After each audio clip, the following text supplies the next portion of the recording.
Welcome back to Man Down Sports. As you can see from the thumbnail, we want to talk about Nikola Jokic and his game last night against the Bulls.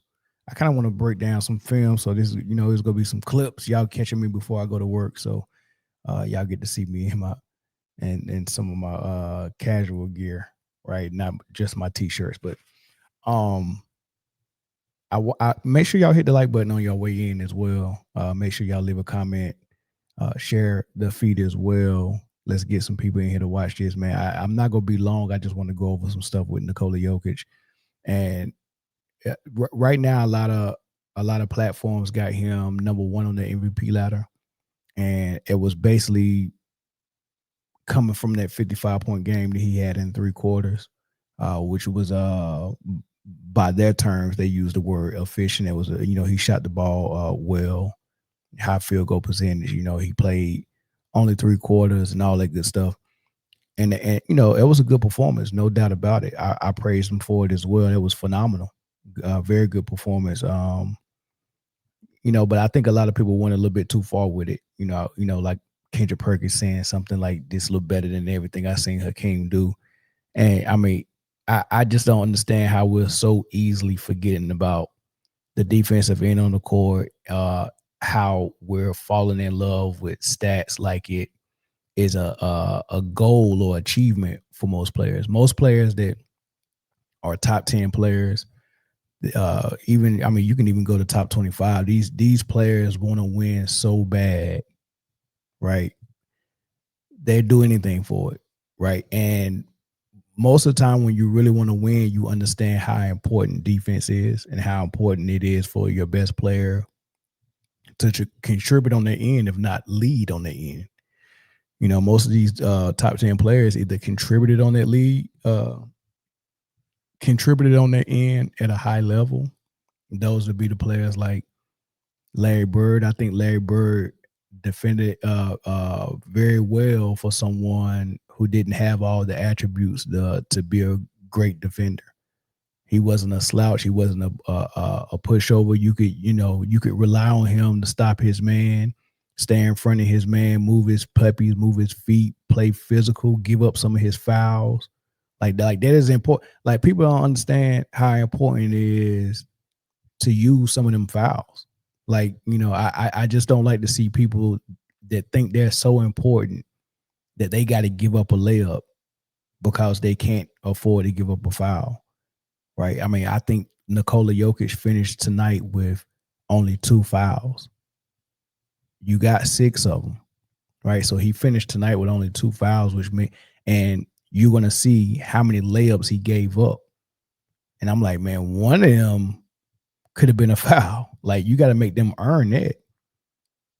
Like you're avoiding fouling, and that just goes to show you the mindset of these defenders today. Like that 2 points, all right, on me. It's the second quarter, it's the third quarter, it's early in the fourth. Those 2 points, okay, I can get it up. Like they can just give up points because in their mind, the offensive end is really the only thing they're really worried about.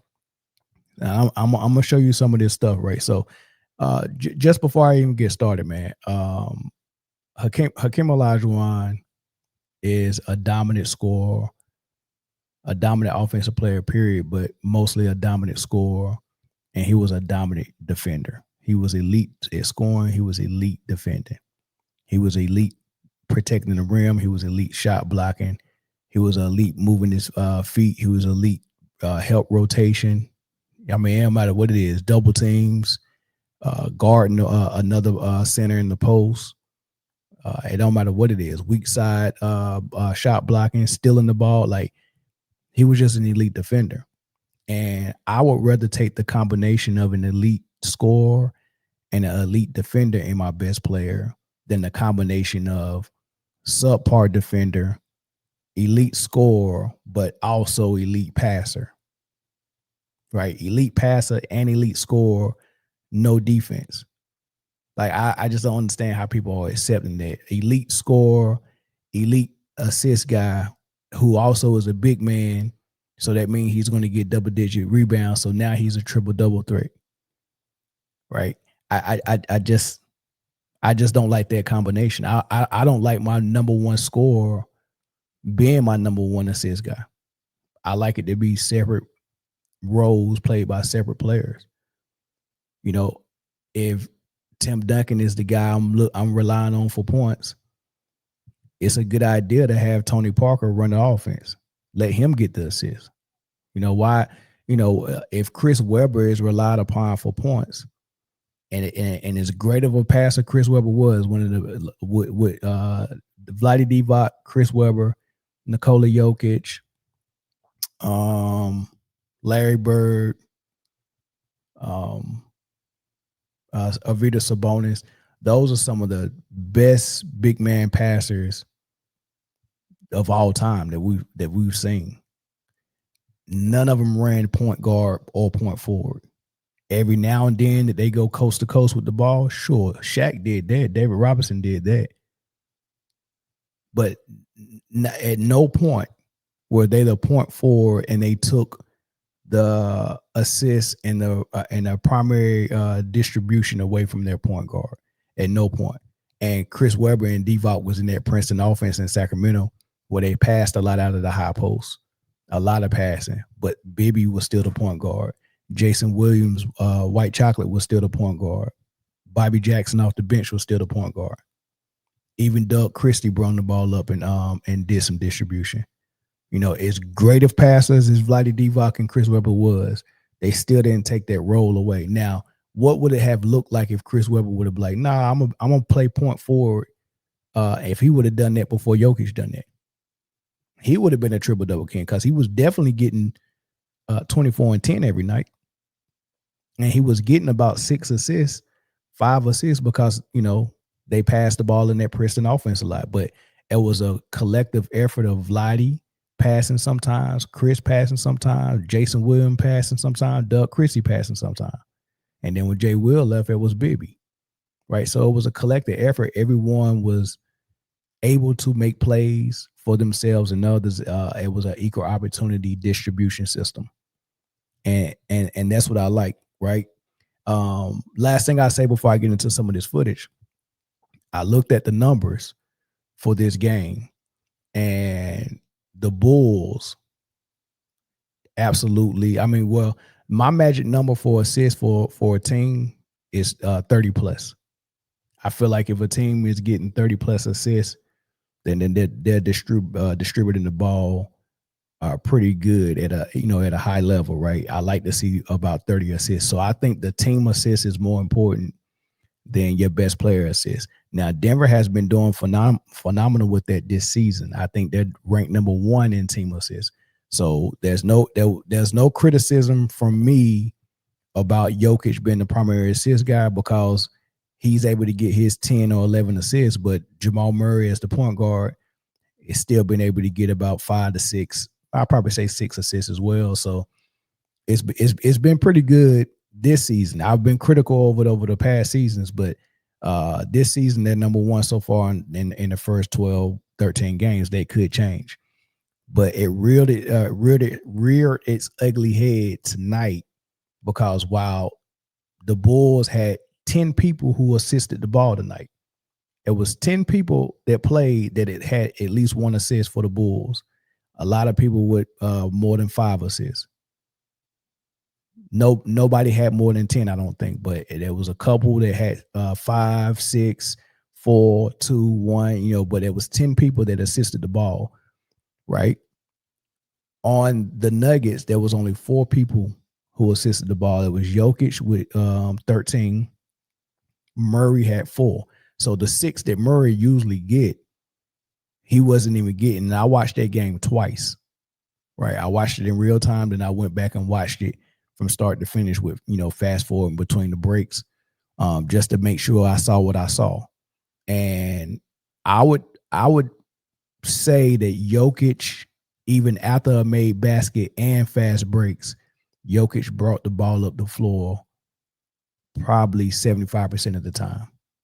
Jamal Murray was off ball most of the night, except for when Jokic went and sat down in the third quarter where Denver made a run. It was a personal run by Jamal Murray. He hit 2 threes. He got an and one, went to the free throw line, got a layup. I mean, he was all over the place to help them come back in that third. And then Jokic came back in the game, and that was that. But he still ended up with 30 plus. Jokic had 36. I think Jamal Murray had 34. But nonetheless, back to the assists, Jokic really took over distribution tonight. He really took over the point guard spot. And Jamal Murray was off ball most of the night. So everything was on Jokic. So he got his numbers. He got his assists. And I knew he'll probably be looking for his assists because when he had the 55-point night, he only had about 4 or 5 assists. And I knew I think he really wants to average a triple-double again. Right. So he's really wanting that. You could see that last game after the 55-point game, he came in and he barely even shot the ball in the first quarter. He made sure, I think at halftime, he had like 5 points. No. It was 6, 6, and 6. He had 6 points, 6 rebounds, 6 assists. He was deliberate in making sure he get his assists. He got his assists early in the half, and then after the second, and they was losing or barely winning by 2 points at halftime. He came out more assertive in the third quarter, looking for his points because he knew, I already got 6 assists. I'm halfway. I'm more than halfway there, so I can get my triple double. I think he wants to make sure he keeps that triple double average, and it was the same. He was a little bit, making sure that he was going to get his assist numbers tonight as well, and he got 13. And his team suffered because his team only had 21 assists. Imagine that. Your team only has 21 assists. Your best player got 13. Something ain't right. Because the magic number is not Jokic assists. The magic number is Denver's assists. And 30 is what you want. So if you're content with just having one player distribute the ball, then go right ahead. But let's look at some of this stuff because Nikola Jokic really hurt his team on defense. He absolutely hurt his team on defense.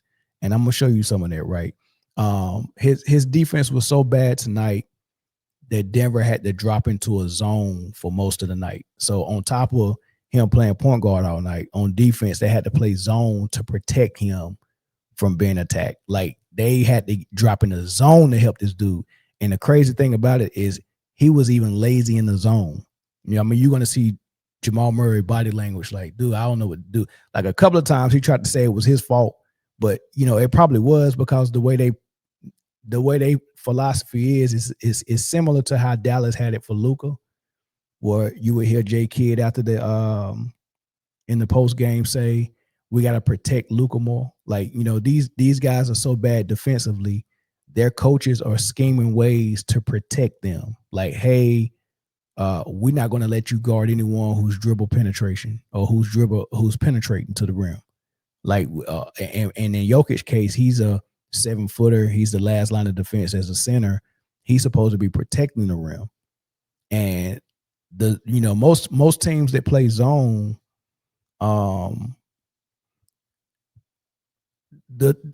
in college, the zone is vulnerable to leaving shooters open. That's number one, right? So it'd be a perfect situation for a team that have a lot of guards or a lot of wing players who can dribble, drive, and attack the rim. And the way you kind of slow that down is by getting in the zone and you take away all their driving lanes. But with that, you leave gaps for people to find open threes. Now, if the team can't shoot, then that's a perfect world for you. We drop in the zone, we stop your dribble penetration, we force you to shoot, and you bricking them. The thing about the Bulls is they were hot from three, absolutely hot from three. They couldn't. They was knocking threes down, right? So dropping in the zone wasn't ideal, but they were so afraid of the dribble penetration because they knew once the ball got in the paint, there was no rim protection. So they dropped in the zone to protect Jokic. So let's look at some of this. And I apologize because I got sound on. I forgot to turn the sound on some of this off on some of this. But this is a drive, and I think there was a man on this one. And Josh Giddey put Jokic in the screen and roll, drove to the basket, and he just walked into a nice run off the glass. There wasn't a contest. Jokic didn't put his hand up. He didn't jump to try to block the shot. It was just a routine practice shot.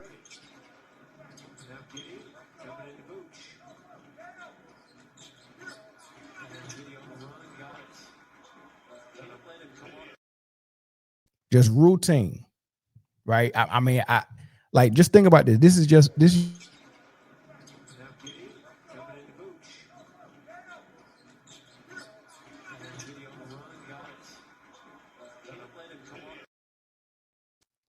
So they started dropping into the zone.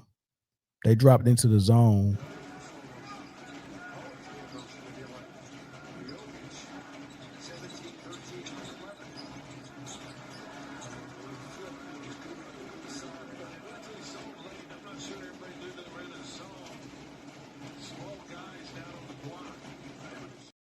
The zone. How long?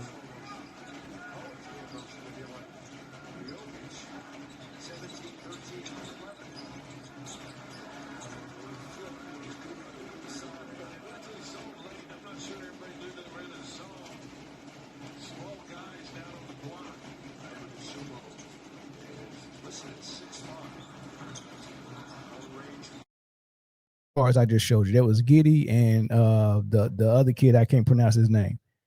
Two guards, right?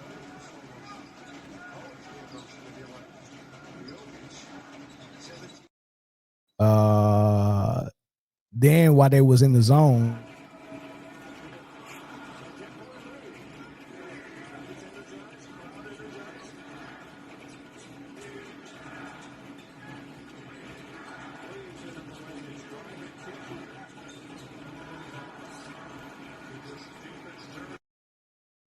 I mean, they just getting in the paint like it ain't nobody's business, dog.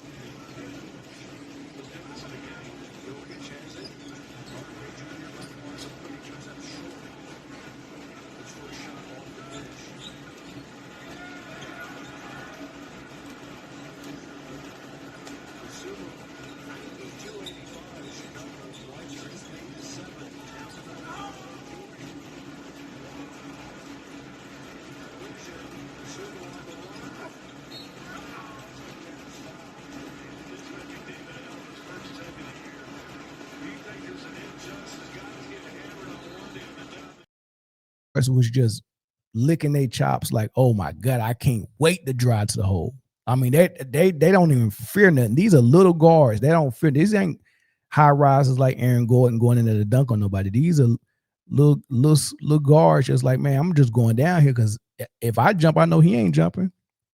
And I know he not gonna foul me. Right? Look at this back.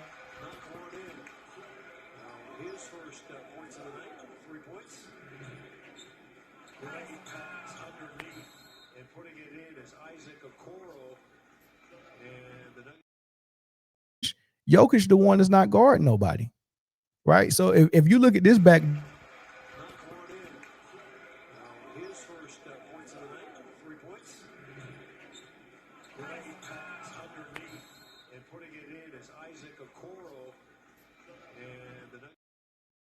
Jokic, they're protecting Jokic.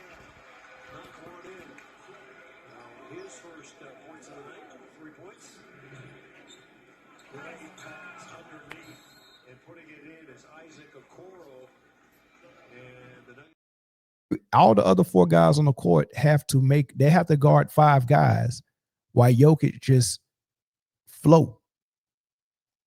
Like they got to guard five guys while Jokic float. And then if I lie to you not, this dude averaged 1.9 steals last year. I lie to you not. When he drops down like that in that zone, some of his steals come from when people are driving to the hole. He do got quick hands where he can slap down, right? Like when you going up and they slap, you can slap down on the ball. He gets steals that way. He gets blocks that way as well because for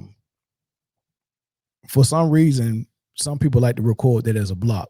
I guess you got an option to record it as a steal or a block, but he does that slap down, and he probably gets those a couple of times a game. I saw it 2 times tonight. One of them went out of bounds on him. I hope they didn't give him credit for a steal for that, and I think the other one was a foul.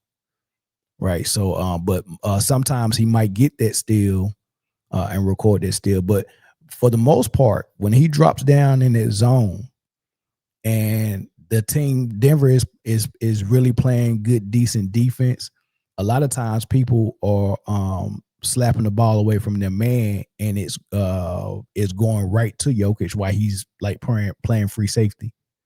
You get what I'm saying? It's almost like somebody's on the football field tipping the football pass at the line of scrimmage, and it just drops in the linebacker hand, right place, right time. That's what Jokic. That's where he gets most of his steals. Right place, right time. He just be sitting in the middle. Somebody poke the ball away, and it go right to Jokic because he's the only one that's free, that's not guarding nobody. Right? Let me show y'all this again.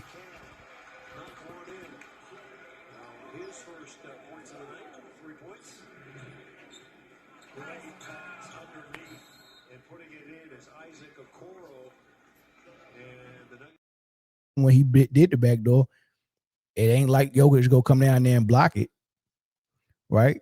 Let me see what it looks like when they try to stop the back door.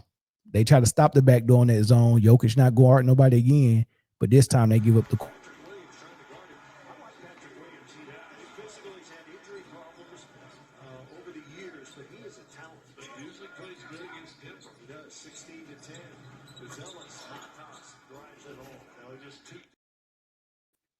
Right.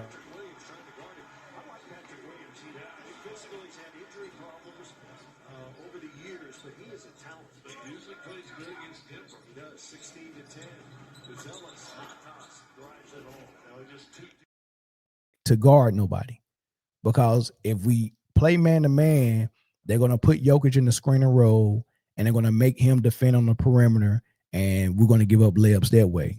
Or if they put him in the screen and roll and he played drop coverage, you know, Giddy wasn't coming down taking the mid range a lot, but you're giving that mid range up. But they were being very patient and doing, and just running actions at Jokic until they can get a dribble drive.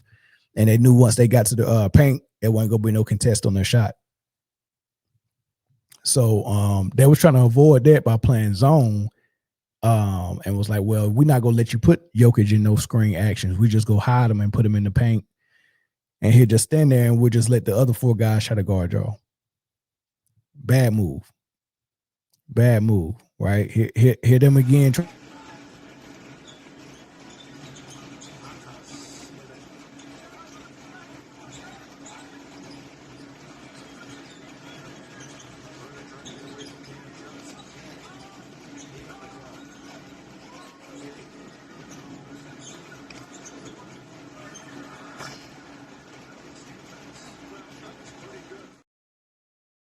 And then tried to daggone throw his fat around the.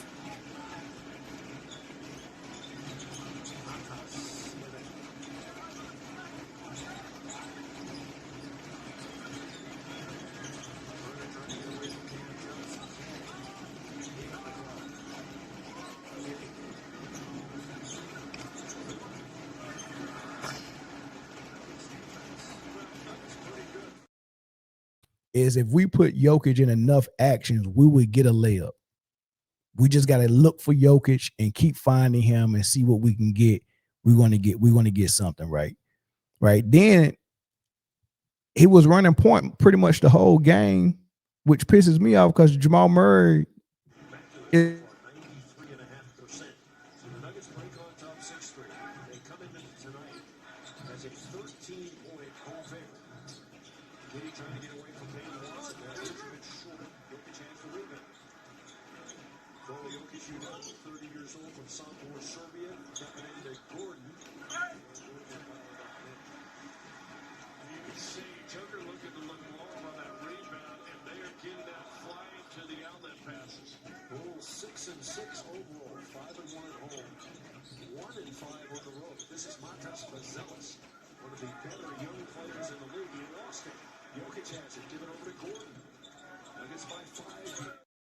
I could show you. As a matter of fact, there was a stretch where Aaron Gordon scored about 8 points in a row, and all of them was one of them was it started with him catching a rebound off the rim and tipping it in. Then the next time down, he got a mouse in the house, posting him up. Jokic threw the ball in the post. He took one dribble, scored. There was an assist for Jokic for just throwing the ball to Aaron Gordon, who had a mismatch. Then the same seal you just seen Aaron Gordon do, he did it 2 more times in a row, where he got a small. I think he might have had hurt on him, had a smaller guy on him, sealed them, and Jokic just brought the ball up cover and threw it to him. And each time he scored, he got about 8 straight points. That's how Jokic just be getting easy assists by stuff like that. Some of his passes be spectacular. So, he's a great passer. So you kind of don't want to call out what he's doing, but man, that jump be so easy. You might as well let Jamal Murray get there, and you wonder why you ain't never had no All-Star. I mean, if you the primary scorer and the primary assist guy, what the hell? How the hell is Jamal Murray ever gonna make an All-Star if he can't be the leading scorer or the leading assist guy? Give him something, especially those little easy assists. You can be just as effective in the game if you're looking for your points and they're doubling you and you pass out of the double team. Just like every other big man, you don't have to be out here trying to run point on purpose when you got a point guard. That's insane. And then when they put a smaller guy on him, like the Bulls did, this guy was a lot smaller than Jokic in height and in size. But what he did do was guard him without a double team in the post. Whatever point you score, you score. But we're not doubling. We're not doubling, and I'm strong enough to keep you from getting all the way to the rim. And then I'm also more agile and faster than you. So if you try to take me on a perimeter, I got something for that. So take a look at this.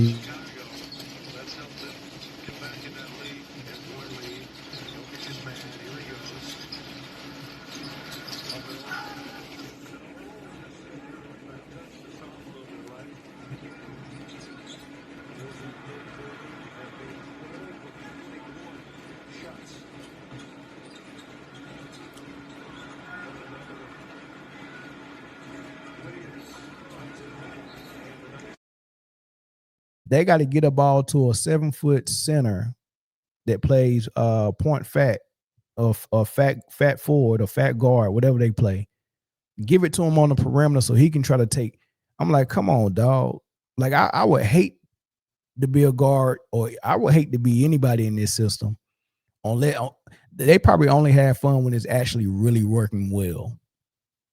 They probably having fun then, but I think it's frustrating. You can see it on Jamal Murray's face, like, dang, man, we can't stop nobody from getting in the paint and get to the rim. This is hard, dog. This is hard. Let's see.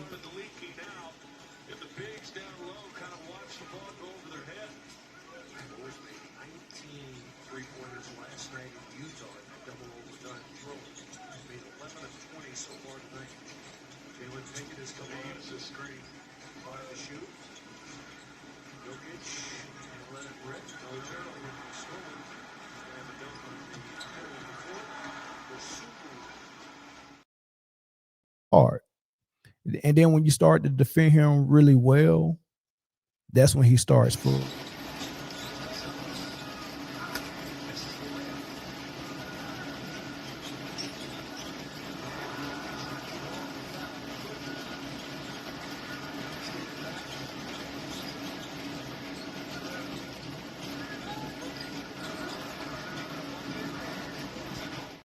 Right? He started doing stuff like that, man. But what actually was the dagger in this game was Jokic not being able to move his puppies and get out there to guard his man. They couldn't go zone in this moment. They was in man, and they put Jokic in the screen and roll action, and it was toast.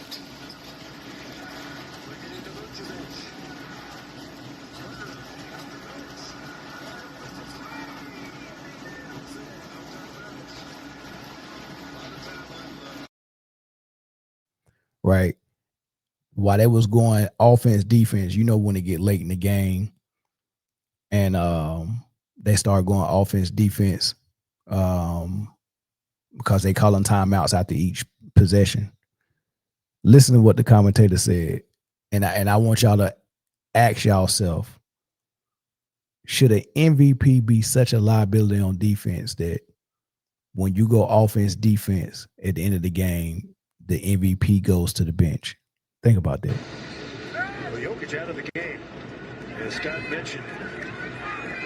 The defensive scramble unit is in there. Giddy will take it out of bounds. Giddy having trouble, gets it in. They had to take him out of the game for offense and defense.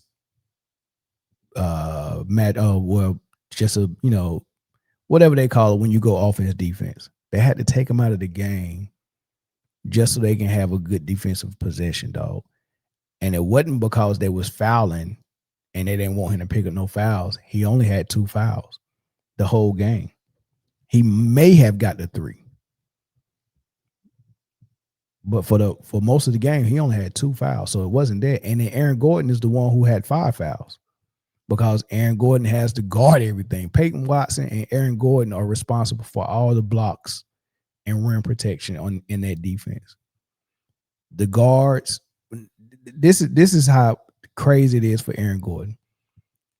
Not only does he have to be your number 3 scorer, sometimes number 2 scorer, depending on what Jamal Murray is doing that day. He's turned himself into a knockdown 3-point shooter. This is the guy who came in as an athlete dunker. He was a Blake Griffin-like player in Orlando. Came in that way. He had to turn. When he went to Denver, he had to turn himself into a 3-point shooter. He handles the ball like a guard now. He can post up when he get a mismatch. He can dribble drive. He can shoot the 3 mid-range. And oh, by the way, when they're in the playoffs and they got a wing player like Kevin Durant or LeBron James or Harden or Kawhi, that's always Aaron Gordon's assignment. He has to guard the best player. On top of guarding the best player, he also has to cover for Jokic and do rim protection. On top of giving them 20, 23, 24. He's got to score 20 plus points. Or Denver offense doesn't even operate. He's a lob threat for Jokic. He's so much top defender. Like, this is insane. And he can't make an all-star game. Because the perception is Jokic is spoon-feeding you and doing everything for you. The same perception they had with Steve Nash when he was in Phoenix. You had a Joe Johnson. Listen to. I want y'all to remember how great Joe Johnson was when he went to Atlanta. They thought Joe Johnson was a trash role player that was only scoring points because Steve Nash was spoon feeding him. Phoenix Suns had Joe Johnson and Amari Stoudemire and Boris Diaw and Leandro Barbosa, Steve Nash, Quentin Richardson, who was leading the league in 3-point percentage that year, putting them up. Like, you had all these guys, and Steve Nash got back-to-back MVPs because the media said that Steve Nash is the engine that make everything go, and these other guys cannot score without him. He's spoon-feeding them. So he got an MVP based off of assists. He was scoring about 14 points a game and getting 12 assists. And 12 assists, liability on defense, mind you. 12 assists, average points. I mean, I wouldn't even say 14 was average back then. Like, because Kobe was in the 30s. T-Mac was 28. Gilbert was 28. D-Wade was 25. You know what I mean? Shaq was 25. Dirk was 25. Like, these dudes were scoring. Steve Nash, 14, 15 points, but 12 assists plus the story that he makes the whole thing go. So the 23, 24 points that Amari was averaging, that was like, oh yeah, he wouldn't average it if it wasn't for Steve Nash. The 16 points Joe Johnson was averaging, yeah, he wouldn't average that if it wasn't for Steve Nash. None of that was true. Now, what may have been true is that Quentin Richardson may have not had the season that he had, from beyond the arc if it wasn't for Steve Nash. But Joe Johnson left and went to Atlanta and showed that I didn't need Steve Nash for none of my buckets. I'm an ISO player. His name is ISO Joe. This man is an ISO player. And people thought that the only way he could score is if Steve Nash spoon feed him. His primary way of scoring his whole life was in with the ball in his hand as an ISO player. He didn't need Nash. Stoudemire, all he did was screen and roll with with Nash and get dunks. People thought that's all he could do. Nope. Phenomenal post player, phenomenal jump shot, phenomenal everything. And he could put the ball on the floor. But these storylines that people be putting on these people is really tired, man, because what's really going on is the people that they're passing the ball to get these assists is actually helping them out more than they more than the assist is helping them out. Michael Porter Jr. is showing right now that Michael Porter Jr. is doing in Brooklyn what Joe Johnson did in Atlanta when he left Phoenix. Everybody was saying, "Oh yeah, Michael Porter Jr. is getting spoon fed by Jokic. He can't do that by himself. He can't even." People told me, somebody told me I was having a conversation about Jokic. And I was like, "Look, dude, he don't have to do that. Like he really could play like Tim Duncan and just rebound, defend at a high level, and get in the post and get buckets when they need it. And Jamal Murray could run the offense like Tony Parker did. They literally could do exactly that. And it was like, nah, can't nobody create their own shot. I was like, dude, have you watched Jamal Murray and Michael Porter Jr. play? And now Aaron Gordon can create his own shot. You got 3 guys that can create their own shot. They do not need Jokic to do that. Jokic is stat padding. Anytime you're doing something that's unnecessary and not needed, you're stat padding. He's fell in love with the triple-double. He's fell in love with the attention it gets him. And he wants to win while doing his personal stuff. But if he just wanted to win and that's it, he would be hustling his fat tub of glue fat ass on defense, and he wouldn't even be caring about no freaking assists. He would let his point guard run the offense like Tony Parker did in San Antonio. If he really cared about winning more than if winning was the only priority, then he would play like Tim Duncan and defend, rebound, and score on the post. And since he's got the 3-point shot, the occasional 3 every now and then. If winning was the only priority, the issue is I don't think winning is his only priority. I think it's a priority for sure. He wants to win. He's a competitor. And he's a great player. But I think that he wants the MVPs, the attention, the notoriety, and the triple doubles. I think he wants that for his legacy. He don't want to stop. I can tell because when he have a game where he don't have a lot of assists, the next game he always makes sure he got a lot of assists. It never fails. If he plays a game where he has to score a lot of points and he don't get 9 or 10 assists, he get like 5 or 6. I'm telling you, you can set your clock to it. The next game, he's gonna pass way more than he shoots. At least early on. And he's done it the last 2 games. He had 55 points and like 5 assists, 6 assists. And he was like, oh, that's dip because he was averaging 12 assists. He was averaging 12 assists. And now he's averaging 10.9. So it was dropping. He would have had another game like he had in that 55-point game where he only had 5 assists. Next thing you know, he averaging 9 assists. He don't want that. He wants to average that triple-double because he feels like the way the media has been, carrying the MVP race, He feels like if he averages a triple doubles, it's impossible for him not to get the MVP. That's what he feel in his gut. He is not possible for me not to get considered for MVP if I average a triple double.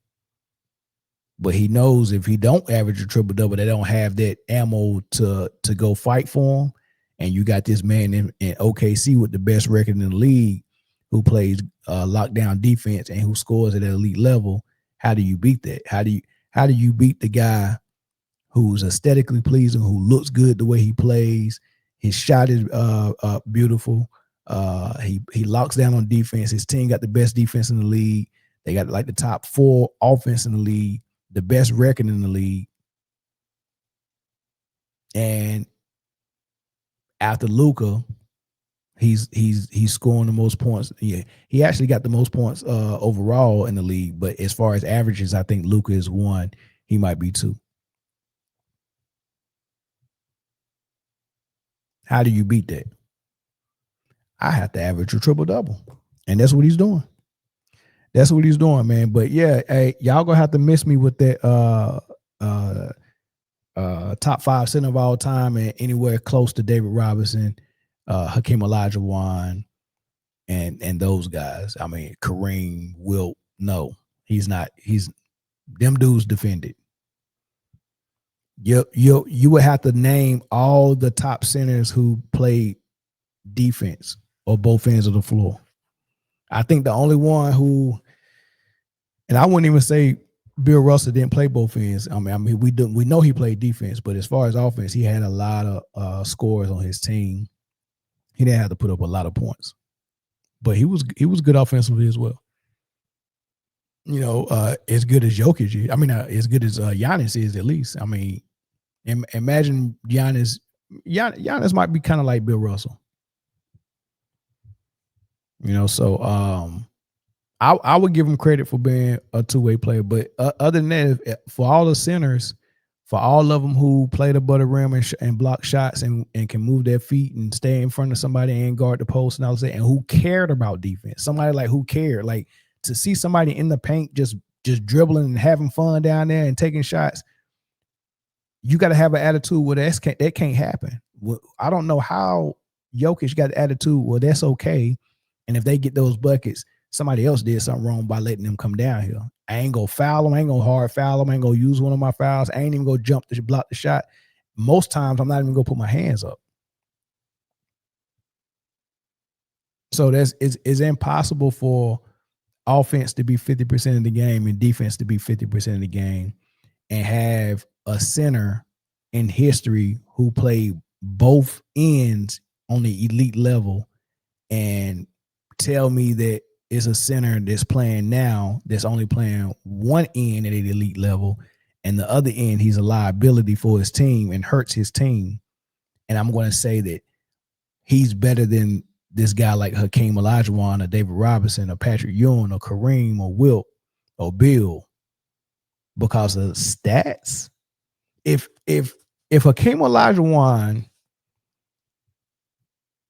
first and foremost, those guys wasn't playing to be talked about. They wasn't playing for their stats to be talked about. These people wanted to win. That's why they played defense the way they did, because they wanted to win so bad. I'm willing to leave it all out on the floor. Every possession that I can give it, I'm doing it all. I'm going all out. I have to stop this dude. I got so much ego and pride. I have to defend. I have to protect my house. You get what I'm saying? That's the attitude of especially the last line of defense of a center. That's the attitude. Those dudes they wanted to win that bad, so they wasn't worried about, man, but if I put these stats up, it don't matter how bad I am on defense. The stats don't lie when you look at the paper. Triple doubles, I'm getting triple doubles. Why would I put all that effort on defense when I can just get the triple double and I can be taught? Listen, think about it this way. Hakeem Olajuwon played all of that defense, left it all on the floor, put his body on the line on both ends of the floor for how many years he did it. won 2 rings back to back. Kareem won 6 rings, did all that scoring. He defended the best he could as well. He blocked some shots as well. He did all of that. All that winning, 6 rings, 2 rings. Bill, 11 rings. Them big men, Wilt, he got 1 or 2 of them.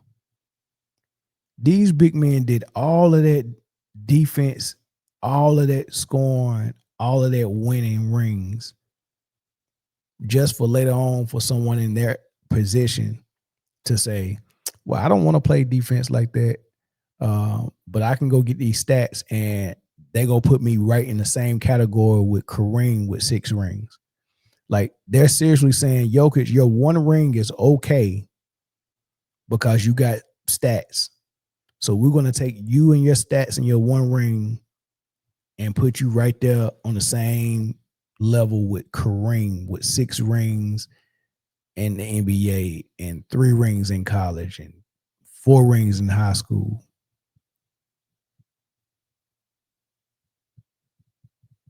I mean, really. That's really ridiculous. That's really ridiculous. Let's just go ahead and take who got 1 ring. Let's take Dirk with his 1 ring and put him right beside Jordan. Or take Russell with his 0 rings. And hey, look, man, you got stats and triple doubles. Let's put you right beside Magic and Isaiah and Steph. Insanity, in my opinion. But I'm off my soapbox, man. I catch y'all later. But it's Tuesday. I might be coming in later tonight. So I catch y'all later tonight, possibly. But if not, it'll be sometime this week. I got to get in here and I got a couple of more things I want to talk to y'all about that I seen this week already. And then I got to give y'all an update on my MVP. But y'all let me know what y'all think in the comments about all this, man. I just wanted to let y'all see how Jokic lost his game for his team and how his liability or his defensive liability lost the game for the Nuggets. And I always remember this.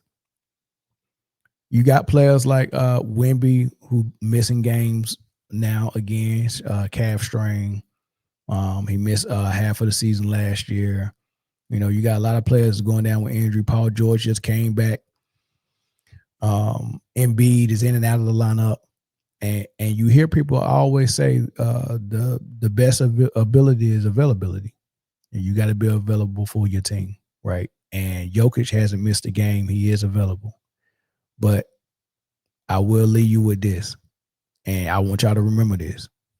If the best ability is availability, the worst ability is a liability on defense.